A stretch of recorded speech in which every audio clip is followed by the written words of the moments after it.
Sabe, por trás de toda a aula, de qualquer sala de aula, sempre existe uma filosofia. Às vezes a gente nem percebe, mas ela tá lá, moldando tudo. E hoje a gente vai desvendar as duas grandes correntes de pensamento que definem a educação, a liberal e a progressista. Então, bora mergulhar nisso. Olha só que interessante essa citação do Saviani. Ela pega bem no ponto, sabe? Naquele conflito que muito professor sente na pele. A cabeça tá cheia de ideias da escola nova, mas a realidade do dia a dia, ela puxa pro tradicional. E ainda tem a pressão para rejeitar o tecnicismo, mas sem abraçar de vez a linha crítica. É um verdadeiro nó. E é exatamente por isso que entender de onde vêm essas ideias, essas correntes, é tão importante. O nosso mapa para hoje é bem direto. Primeiro, a gente vai entender o que é essa tal grande divisão que separa as duas visões de mundo. Depois, a gente mergulha em cada uma delas. Primeiro, o universo da pedagogia liberal com suas vertentes. E logo em seguida, o da progressista. Para terminar, a gente amarra tudo isso e vê como aparece no mundo real, na sala de aula. Então vamos lá, começando pela base de tudo. O pensador José Carlos Libânio, ele olhou para esse monte de teorias pedagógicas e organizou tudo em dois grandes grupos. E o ponto-chave é que esses grupos têm objetivos, fundamentalmente opostos. E a diferença toda está aqui, ó. De um lado, a pedagogia liberal. A ideia dela é basicamente adaptar o indivíduo à sociedade, preparar a pessoa para se encaixar nos papéis que já existem. Já do outro lado, a gente tem a pedagogia progressista, que pensa ao contrário. O indivíduo tem que ser preparado para transformar a sociedade. Então, resumindo, uma quer manter a estrutura como está, a outra quer questionar e mudar. Ok, vamos começar então pelo primeiro grande grupo, o mundo da pedagogia liberal. E aqui, um ponto de atenção super importante. A palavra liberal pode enganar. Não tem a ver com ser mente aberta ou progressista no sentido que a gente usa hoje. Na verdade, se refere à manutenção da sociedade que a gente tem, do sistema capitalista, focando no indivíduo e na sua adaptação a essa ordem social. E a primeira tendência dentro desse mundo liberal é a tradicional. Essa, com certeza, muita gente vai reconhecer. É bem provável que tenha sido a escola onde muitos de nós estudamos. E nesse modelo, olha só como as peças se encaixam. O papel da escola é bem claro. Preparar a pessoa intelectual e moralmente, passando a cultura adiante. O conteúdo é aquele conhecimento que foi acumulado por gerações, e ele é tratado como uma verdade absoluta, sabe? E o método para isso? O professor fala, expõe a matéria e o aluno memoriza, repete. A relação, então, é super vertical.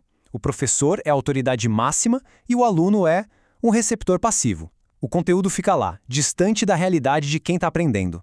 Bom, como reação a essa rigidez toda do modelo tradicional, surgiu um movimento forte, uma outra tendência, a renovada progressivista. Muita gente conhece pelo nome de escola nova. E aqui, gente, a virada é de 180 graus. A escola deixa de ser só um lugar de ouvir e passa a ser um lugar de experiência. O mais importante não é decorar o conteúdo, mas sim o processo, o famoso aprender a aprender. O lema é aprender fazendo, pesquisando, descobrindo, resolvendo problemas. E o professor? Ele sai daquele pedestal de autoridade e se torna um facilitador, alguém que ajuda o aluno, que agora é o protagonista, a se desenvolver. Agora, se a gente levar essa ideia do aluno no centro para um nível ainda mais intenso, a gente chega na tendência renovada não diretiva. Aqui, o foco principal é o desenvolvimento psicológico da pessoa. Essa linha é muito inspirada no psicólogo Carl Rogers, e o objetivo da escola aqui é quase terapêutico, ajudar na formação de atitudes, na autorrealização. O conteúdo em si fica em segundo plano. O que realmente importa é criar um ambiente de boas relações, de comunicação. O professor vira um facilitador desse clima seguro, e a ideia é que ele interfira o mínimo possível, porque qualquer intervenção pode ser vista como uma ameaça à autodescoberta do estudante. Bem diferente, né? E para fechar o grupo da pedagogia liberal, temos a tendência tecnicista. Pensa só nesse nome, tecnicista. A ideia é ver a educação quase como uma engenharia, uma ciência para moldar o comportamento.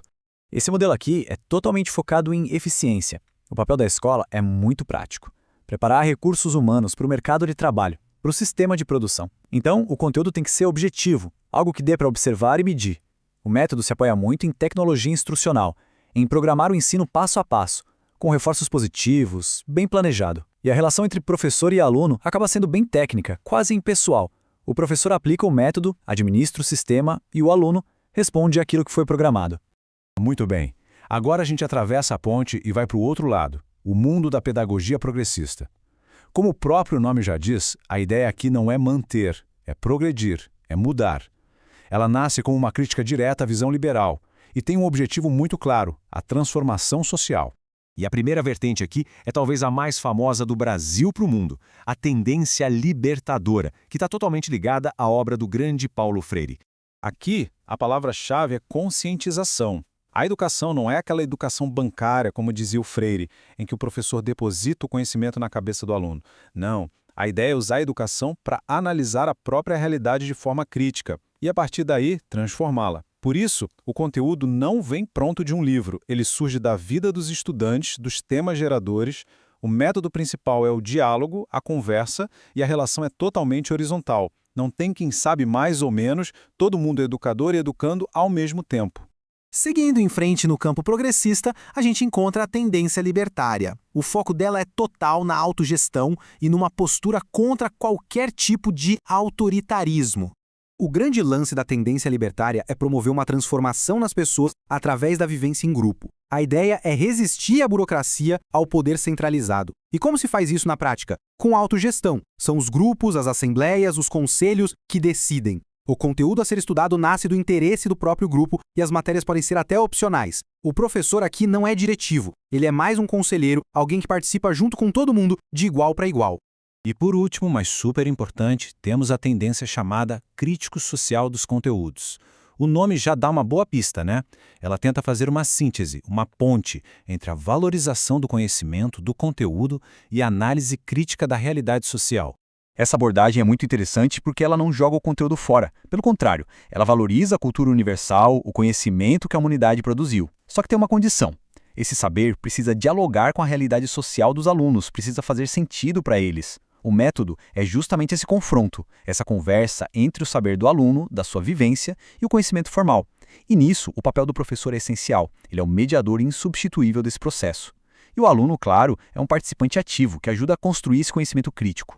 Bom, depois de passear por todas essas teorias, fica aquela pergunta no ar, né? Ok, tudo isso é muito bonito no papel, mas e na prática? Como isso tudo aparece no mundo real, numa sala de aula de verdade?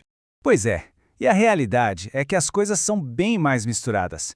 É muito difícil achar uma escola ou um professor que siga uma única tendência de forma pura. O que a gente mais vê por aí é uma mistura, um ecletismo. É aquele professor que tem a cabeça cheia de ideias da escola nova, mas na hora do vamos ver, a prática acaba sendo bem tradicional e na hora de planejar, usa uma lógica mais tecnicista. Lembra da citação do Saviani lá no começo? É exatamente isso. E tudo isso nos leva a uma reflexão final para a gente pensar um pouco. Olhando para trás, para a nossa própria educação na escola em que a gente estudou, quais dessas tendências a gente consegue enxergar? E olhando para frente, que é o mais importante, de qual delas, ou de qual mistura delas, a gente mais precisa para encarar os desafios do futuro? A resposta com certeza não é fácil, mas a pergunta essa é fundamental.